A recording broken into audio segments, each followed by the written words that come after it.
Dinas PMD Muratara laksanakan tes tertulis bagi bakal calon pemilihan kepala desa penggantian antar waktu atau PAW yang di 2 desa Kabupaten Muratara, yaitu Karangdapo 1 dan Desa Noman Baru.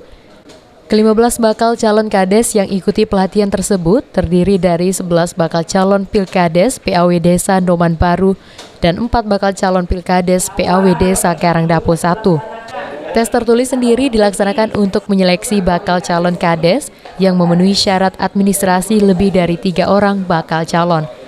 Untuk mengisi kekosongan dengan jangka waktu lebih dari 1 tahun karena kades sebelumnya telah meninggal akibat sakit. Masalah kita nih ada perbub, ada syaratnya. Apabila yang mencalonkan diri itu lebih dari 3 orang PAW lulus administrasinya terlebih dari 3 orang itu melalui tes tertulis. Tapi seandainya 3 saja, akan mungkin tes tertulis karena untuk menentukan daripada 3 orang ini. Meninggal dunia. Ibu Aima Noman Baru kan meninggal, Pak Aziz juga kan meninggal. Jadi kita laksanakan PAW kan.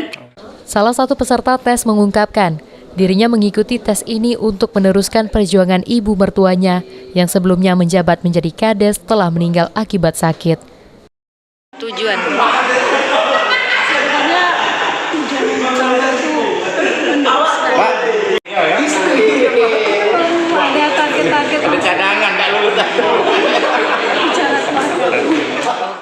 Dengan tes tertulis ini sendiri, diharapkan bisa terpilih kades yang benar-benar layak dan bisa menjalankan tugas dengan benar. Adi Aryanza, PAL TV.